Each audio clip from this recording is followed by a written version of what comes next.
Welcome to the OrionX Download. This is a podcast where we discuss big ideas and big trends in high technology. Hi, thank you for tuning in to the inaugural OrionX Download podcast. Inaugural. It's the first one. I'm Dan Olds here with Shahin Khan. How you doing, Shahin?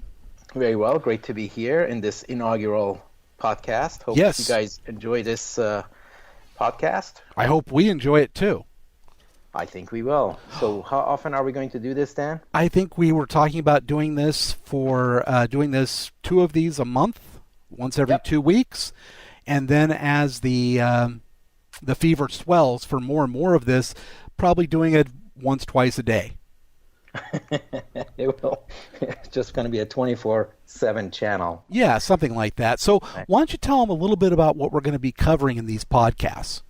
So we're going to talk about big ideas in tech, what's changing, what's new, and any insights or revelations that we identify that we think is interesting and can impact your investment strategies, the way you look at the market, the options that you consider. And we're going to bring in guests to probe specific items and go all around the technology spectrum. Absolutely. And I think one thread that runs through pretty much everything we do on the research side is that we're out there on the cutting edge, the leading edge, maybe even the bleeding edge of technology. We sure are. I mean, we've done projects in AI and deep learning and IoT and cryptocurrencies and cybersecurity. And one of the things that happens when you do that for a few years like we have is that, you start being able to connect the dots in ways that can really bring in value, we hope. And along the same lines, doing the same kind of stuff in data center, hardware, all of that as well. Indeed. HPC, data center. Yes. So what are we going to talk about today? Well, today we're going to share some of the data from our survey report. We did a survey a few months ago looking at HPC and large enterprise, but sort of a different look at HPC, much less of the folks that are in the nonprofit HPC, which is like research labs, academics, etc., and really concentrating on the for-profit HPC, which is along the lines of manufacturing, automotive, healthcare, financial services, etc. Right. I think that's what probably most of you guys in our audience refer to as industrial and commercial segments. Yeah. And let's take a look at this first slide. You can see how the demographics came out. We had 154 total respondents. And if you take a look at the demographics, government research is very low, academic is very low, but we're really hitting manufacturing, engineering, industrial business to business, technology sector, life science, etc. And these are the folks that are using HPC for profit. It sure looks like it. And they also represent pretty big companies by and large. Yeah, you can see that from the total employees, with the majority with more than 1,000 employees and a good slug of 5,000 to 99,000 employees. So we're getting some ultra big companies in there as well. So That's great. Taking a look at the next slide, we're drilling down then in the demographics as to what our respondents actually do. And it's important to do this to make sure that your respondents in a survey like this are intimately familiar with what's going on in IT. As you can see, the vast majority are managers. And looking at the respondent responsibilities, large majority of them are in the loop on IT budgets. They make platform decisions. They're part of the planning process, so they really know what's going on. Yeah, and we know some of you guys are listening on the audio track only, so we'll speak more graphically, so to say. Yes. So some of the questions we asked here are, do you recommend applications? Do you recommend platforms? Do you make application software decisions? Are you responsible for SLAs? How much of a detailed knowledge do you have about your selection process? Are you part of the IT planning process? Are you in the loop on IT budgets? Do you make platform decisions? And by and large, the responses are overwhelmingly above 50% are in the areas that demonstrates that they are intimately involved with with the selection process and the direction of IT. Yeah. Let's hit the next slide. This one asks about total physical servers, and the majority, large majority, at about 45%, have 500 to 2,500 physical servers. Another 32% have 2,500 to 5,000 physical servers, and about 7% have 5,000 to 10,000 physical servers. Right, and I think that last one probably also includes those who have bigger than 10,000 servers, because there are a couple of questions later on where they certainly sound like they do. In fact, this very next question where we asked about their clusters, and for over 40%, actually, let me put it this way, more than 80% said that they have a fair number of medium-sized clusters, which is defined as 48 to 100 nodes. We had about, I'm going to say 70% saying that they had large clusters, which are hundreds of nodes, and over 50% saying that they had very large clusters, thousands of nodes. Yeah, that's pretty amazing. And I think it basically shows that the industrial commercial segment is quite familiar with HPC. Yes. They are using big time clusters to do it. That's not the only thing they do, as we'll find out later. But it is, but they know what they're doing, and they're doing big stuff. And then we go into the areas that we surveyed. This was a long survey. If any of you out there took it, yes. Apologize for that, but it gave us some great data. And in broad strokes, the areas we surveyed were data center spending plus customer workloads and trends, vendor preference and presence, system and vendor differentiation, and then customer challenges and constraints. And today we're going to talk about data center spending along with the customer workloads and trends. Right. And if you guys are interested in vendor preferences and presence, what people think of that in that segment, or how they differentiate among vendors and systems, send us a note, contact us, and we'll cover it in a future episode. And that contact information is at OrionX.net. So let's jump in. IT spending. Total annual spending, vast majority here were $500,000 on up, with the majority of those, over 50%, in the $2 million to $10 million category. We did have about 12%, $10 million to $50 million, and probably some of those even more than $50 million. So those are clearly really large IT departments. Yes. And again, the large majority say they expect their budgets to go up over the next 18 months, anywhere from 5% to 10 to 20%. In fact, 20% of them, actually 25%, said that they expect their budget to go up anywhere from 10 to 20% or more over the next 18 months. And the total buying power of the survey respondents is just over $1 billion. So good cross-section. Good cross-section. So what are they going to be spending it on? And on the next slide, we asked them, what are you going to be spending more on next year, meaning this year? And storage. More than 50% will be adding storage, which isn't a surprise because with all the data flying around, storage is something that you're just going to consume. Yeah, one of my rules has always been that nobody deletes anything. Yes. You never know when you're going to need it. You never know what is quite different in this file compared to another one, and storage just keeps adding. It does. Unlike CPUs and GPUs, where you go in, get your stuff done, and you leave, with storage, it just keeps adding. Mm-hmm. The next preference is about 43% upgrading existing systems. Then a couple of interesting ones at just under and just over 40%, accelerators, both FPGAs and GPUs. That's really new, and it obviously indicates how profound an impact GPUs and FPGAs and kind of the general category that we at OrionX call high-density processing is doing to IT infrastructure. Yeah, it's definitely having a big impact. It's becoming a de facto standard component. There was a time when you kind of used a GPU if you were playing games, or if you're doing really high-end 3D graphics, over the past decade, it's become more and more of a standard component in IT, and I think that's a really big deal right there. I think it is too. It's not for scientists anymore. Right on. It's into the mainstream. Definitely, and of course there are new databases out there, and not so new, that are using vectorization and GPU-based SIMD instruction sets to accelerate database activities. You put a column-based database on a GPU and watch it scream.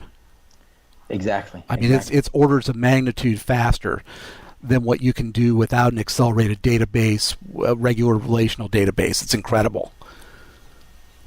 So moving ahead, we asked about system usage.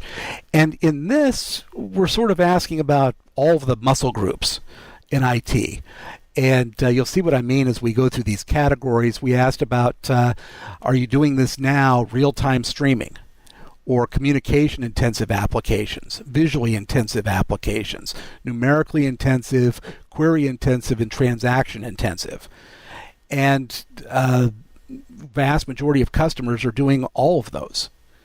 Yeah, I think that's really interesting too. So, we divide the workloads into, like Dan said, specific muscle groups. 6 different buckets here.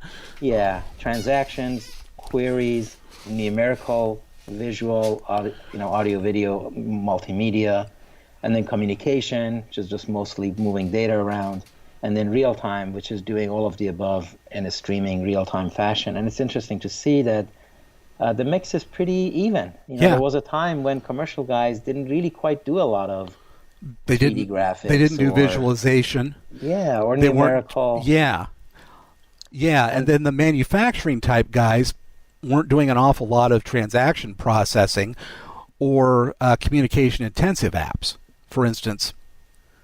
Right. So this also indicates that you are doing a lot more multidisciplinary, if you will, workloads that are adding more value to commercial users. The one thing I'd want to point out, though, is take a look at query intensive, which we define as data warehousing, business intelligence, decision support, and other forms of analytics. That's kind of head and shoulders above the others at close to 70% using it. Yeah, and I think that says this is a new growth area, that they are trying to get value out of all the data that they have, and that's complementing their existing workloads. And we're going to see that in the next slide where we drill down a bit deeper into applications.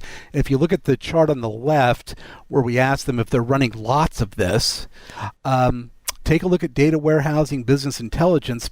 About close to 50% say that they're doing an awful lot of it. Yeah, exactly. I think lots of it is the operative word on this particular graph. Yes, lots is the key word. They're doing all of it, but not, lots of everything. Yes. And of course, they're commercial industrial guys, so they're not doing lots of engineering design. They're doing some engineering design, but they're doing also traditional commercial workloads. Yeah, you look at number 2 being CRM, and I'd imagine there's quite a bit of analytics in that. That's true. That's right. Then you get to the more traditional structural analysis coming in at about 33%. Then we see kind of a new entry, machine learning and deep learning. Right on. That's like right over 30% of them are saying they're doing lots of that. So that's another indication. And quantitative analysis and risk management is the next one down at about 28%. Then you get into more of the traditional seismic, protein modeling, engineering analysis, etc. And all of those are above 20%. Yeah. Then we asked them what they're not using, not doing a lot of, and sort of the research side of research and development, like engineering analyses, other scientific simulations, things like that, are what they're not doing so much of. Yeah, I think our summary of this finding is that in the R&D world, they do more D and less R. It's a capital D and definitely a lowercase r. Right. And so then we asked them about growing application areas, and we gave them the list of the same things that we had on the previous charts: data warehousing, business analytics, ERP, etc. And data warehousing, business analytics came out quite a ways ahead of everything else, especially if you lump in the separate business analytics question with the data warehousing question. That's a pretty big number of folks that are saying that that's the fastest growing application. It's their number one growing application. Yes. So we wanted them to prioritize it, and this is the number one growing application. Something like 23% of them say data warehousing, business intelligence, and right behind it at 12% is business analytics. Right behind it at just below 10% is risk management, quantitative analysis. Right behind that is about the same, 9% at 8% ERP. So this basically says that they are trying to put a lot of effort into where the business value of big data is. Mm-hmm. And the business value of big data is really in traditional data warehousing, business analytics that they can advance and transform and enrich, but not throw away, basically. So essentially what we're saying is the big data wave is not anywhere close to being over. Customers are still trying to get there. That's right. And of course, like you like to say, we as industry analysts tend to be a little bit ahead of actual market. And of course, that's kind of what our role is. But it is important to not confuse trends with reality. Yes. And take a look at machine learning, deep learning. That's under 5%. So what we're seeing are people kicking the tires on it and starting some projects, but it's, in terms of the number one growing application, not very many people cited it. That's right. That's about 4% said that's their number one growing application. It's important, but kind of behind some of the other apps that are helping run the business and bring in immediate business value. Yeah, which I don't think should be a surprise. No. And of course, for that 4 or 5%, it is bringing business value. And that's really what is important there. Well, I would say that 4 or 5% are probably the folks that have, at least in their own minds, conquered the big data and they have control of their data. Now they're applying AI and machine learning to it. Absolutely. I think the whole big data thing should be viewed as a workflow, if you will, or multiple stages or a roadmap. Yeah. That you start with, we start with what you have in data warehousing and business intelligence. You add on top of that things like Hadoop and Spark, and you add on top of that various other kinds of analytics. And then you graduate to AI and machine learning and deep learning, where the real value is going to be. And if you look at this with the very long lens, that 10, 15 years ago, maybe a little longer, people were just trying to get their stuff into a database and have all of the transactional things that would work with that database, and starting to analyze it. And now we're to the point where it's all in a database, and we're really trying to drill down and pull out some really usable insight quickly. And then the next stage is where the machine does that. Yeah, along those lines, one of the refrains that we have here is that digitization means lots and lots of data, and making sense of lots and lots of data is either an HPC problem or an AI problem. Mm-hmm. And of course, we wrote a paper that describes how those two disciplines are actually pretty similar from a algorithmic, computationally, challenging standpoint. Yes. So that's definitely the case. And we found that most of the for-profit HPC folks, big D on terms of research development, little R. Right on. So this is maybe a good segue into summarizing what we learned from this segment, right? So one thing I learned is that the commercial industrial guys do more HPC than meets the eye. They've got clusters, they've got their workloads, and HPC is definitely creeping into commercial industrial workloads in a bigger way than perhaps is imagined. Yes. And I think that most of the market surveys you see probably don't catch all of this. That's correct. Because it's a very difficult market to track. I think it's really interesting that customers are still trying to get to that nirvana of having control over all their data. So that's why we're seeing so much emphasis still being placed on data warehousing, business analytics, etc. Yeah, that's right. I think big data is definitely the new growth area with AI and machine learning. But within that area, we're seeing that the commercial industrial guys are more focused on where immediate business value is. Yes. And Yes, that's absolutely. really advancing and enriching their existing systems with data warehousing and business intelligence, and not like throwing them away to go down the path of the new stuff yet. So it's going to have to be complementary to what they're doing, transformation and integration with existing apps. Exactly. I think you're absolutely right on that. So I think that's all of our learnings out of this. We'd like to encourage you to write in with questions, comments, anything that you'd like to share with us, or anything you think that we should cover in upcoming shows. I mean, we have from now until forever to do this, so we're probably going to run out of some topics just using our own brains. So we'd love to tap yours. That would be great. Well, hope you enjoyed this. And Dan, that concludes our inaugural episode, doesn't it? It does. So we've got one in the bank, and we'll have another one coming at you in probably 2 weeks. Thank you very much for listening.